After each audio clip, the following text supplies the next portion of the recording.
ఇప్పుడు దిలీప్ గారు just 2 minutes మాట్లాడాల్సిందిగా వచ్చారు.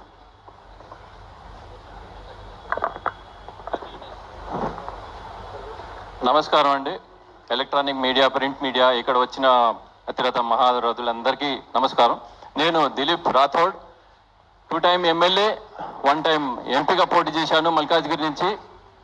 గిరిజన సంక్షేమ సంఘానికి అధ్యక్షుడిని.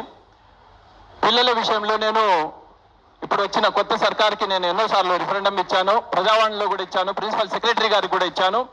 మెరుగుపడాలి, విద్యా వ్యవస్థ మెరుగుపడాలి, గవర్నమెంట్ స్కూల్స్ కాలేజీలు మెరుగుపడాలని అంటే ప్రభుత్వ ఉద్యోగస్తులు ఎవరైతే ఉన్నారో, పనిచేస్తున్నారో, మన ఫండ్స్ తింటూ వాళ్ళ పిల్లల్ని ఖచ్చితంగా గవర్నమెంట్ స్కూల్స్ కళాశాలలో చదివిస్తే ఇది మెరుగుపడుతుంది, అప్పటి వరకు మెరుగుపడదు అని నేను కరాఖండిగా చెప్తున్నాను.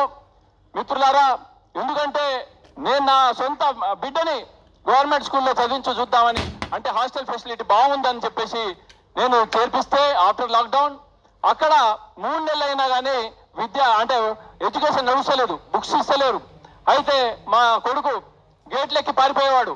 అరే ఎందుకురా, ఇంత మంచి హాస్టల్ రా, ఎందుకు చదువుకుంటే ఏమవుతుందిరా అని నేను తిట్టాను. కానీ అక్కడ ఒక ఇంగ్లీష్ టీచర్తో, ఒక అంటే అక్కడ పనిచేసే ఉద్యోగస్తులతో నేను ఇంగ్లీష్లో మాట్లాడుతుంటే వాళ్ళు మాట్లాడలేకపోయారు. ఇంకా అలాగే దగ్గరలో ఉన్న గవర్నమెంట్ స్కూల్లో చదివించా, అక్కడ అలాగే ఉంది పరిస్థితి. ఒకే టీచరు మొత్తం 1 to 10th క్లాస్ వరకు వాళ్ళే చూసుకోవాలి. ఇదేంది అంటే గవర్నమెంట్ స్కూల్లో చదివే, కళాశాలలో చదివే వాళ్ళ పిల్లలకు ఇంత నిర్లక్ష్యమా? ఏ ప్రభుత్వమైనా, గత ప్రభుత్వాన్ని కూడా మేమే దించాము. కేసీఆర్ ఫ్యామిలీ ప్యాక్ హటావు, తెలంగాణ రాష్ట్రకు చితావు అని చెప్పినాం, మేమే పోరాడినాం. మా భవిష్యత్తు, మా పిల్లల భవిష్యత్తు పాడు చేస్తున్నారు. ఇప్పుడు వచ్చిన రేవంత్ రెడ్డి సర్కారు కూడా నేను అడుగుతున్నా, పిల్లల విషయంలో అజాగ్రత్త అవసరం లేదు, నిర్లక్ష్యం అస్సలే అవసరం లేదు. విద్యా వ్యవస్థ మెరుగుపడాలి. ఇప్పుడు ఉన్న హాస్టల్స్ కొన్ని బెటర్ ఉన్నాయి. ఐటీఐ చదువుతున్న మా కొడుకే, అక్కడ హాస్టల్ కూలిపోవడానికి వస్తుంది. అక్కడ ఎప్పుడు పాఠాలు చెప్తారో వాళ్ళకే తెలీదు, అట్లా ఉంది. కానీ హాస్టల్ మాత్రం ఏ క్లాస్ ఉంది రేవంత్ రెడ్డి సర్కార్ వచ్చిన తర్వాత. రేవంత్ రెడ్డి గారికి నేను ఎన్నోసార్లు ప్రజావాణిలో కూడా రిక్వెస్ట్ చేశాను, ప్రిన్సిపల్ సెక్రటరీ కూడా రిక్వెస్ట్ చేశాను, కానీ పట్టించుకోవడం లేదు. మన ఫండ్స్ అంతా వృధాగా వెళ్ళిపోతుంది ఎక్కడెక్కడో.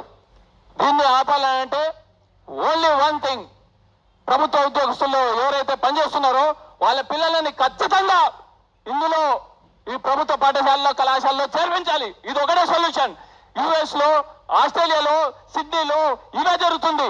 వాళ్ళ ప్రభుత్వ ఉద్యోగస్తులు ఎవరైతే ఉన్నారో వాళ్ళ పిల్లల్ని ఖచ్చితంగా చేర్పించాలి. చేర్పిస్తేనే మెరుగుపడ్డాయి. ఆంధ్రాలో, గుంటూరులో కూడా అలాగే చేశారు. అప్పుడు ఇది ప్రభుత్వ కళాశాలలు, స్కూల్స్ మెరుగుపడ్డాయి. అంతవరకు మెరుగుపడదండి. Thank you.